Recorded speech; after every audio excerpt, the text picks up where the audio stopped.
Ladies and gentlemen, behold the koder crane. Turns full circle in the blink of an eye.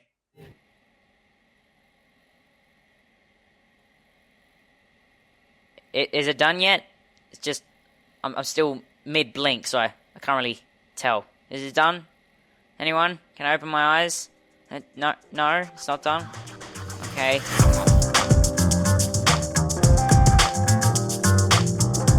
What's up, guys? It's Cody here, and welcome back to Scrap Mechanic. It has been a good long while since I've made a Scrap Mechanic video, so I thought I would hop onto my world and make something. So I got on my world, I spent maybe half an hour trying to think of something to build. I got no ideas, and I gave up. But fortunately, there is a big crane lying around in my world. So today's video is going to be all about this crane. So what's so special about this crane? Well, the short answer is everything. As for the long answer, let's take a look at some of the features. First off, as you can see, we have a nice little lift that will take us right up to the top of the crane. And now for the crane itself, it can swivel left and right with these thrusters on the back. And you can turn it simply by pressing the left or right movement keys, thanks to this directional splitter in the back of the crane. So, as for the claw of the crane, as you can see, it can move left to right. It can also move forwards and backwards, and up, and down. So, you can put this claw exactly where you need it to be.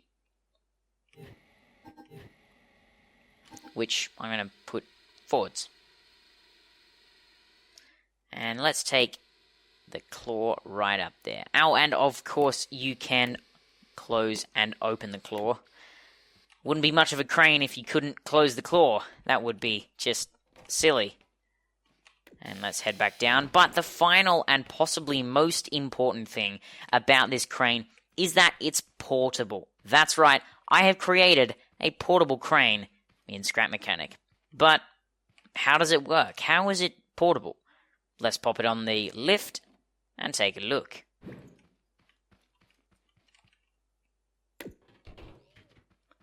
So as you can see, I've got this little arrangement here. I'm not sure exactly how to describe it, but these sections of metal here are connected above by bearings.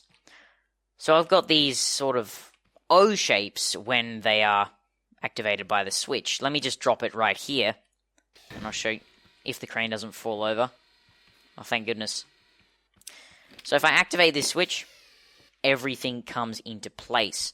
And so if I combine that with this specially created latch, I suppose, this structure, it will lock the crane into place. And I can use that to move around the crane wherever I like, except I just demonstrated that I don't even need that. So, yeah, well, it might help on rough terrain. So let's stick this crane on top of that and see how everything connects. And I put it on wrong. Let's try that again.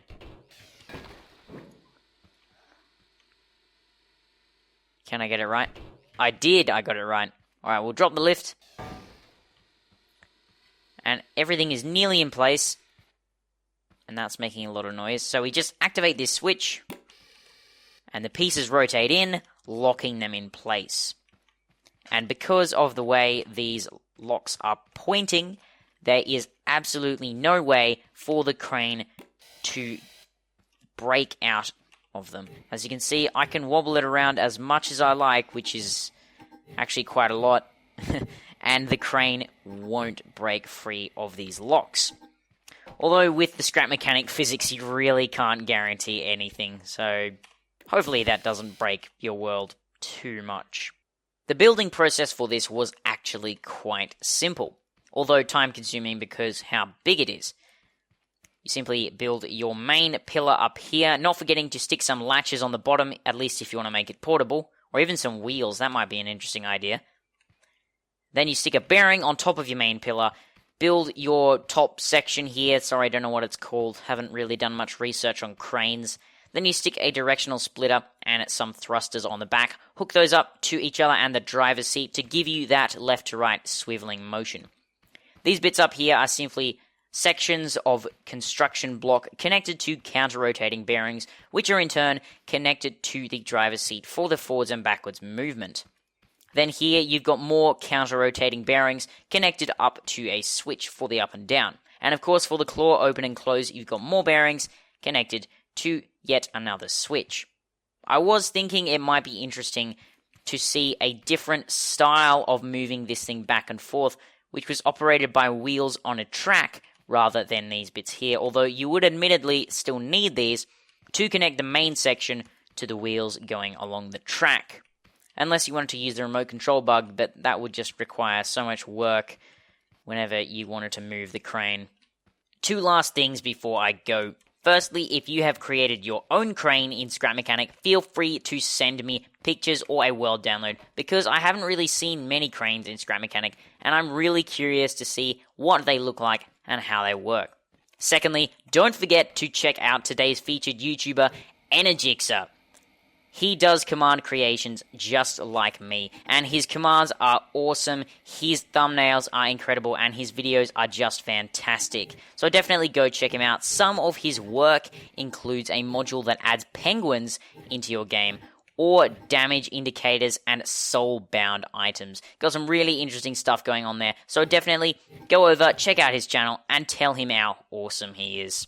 But that's all for now, guys. Leave a like if you enjoyed the video and subscribe for more Scrap Mechanic videos. And if you want to see this in a world download, make sure to let me know down in the comments section below, and I'll stick a download link in the description for you guys to mess around with. And I'll see you in the next video.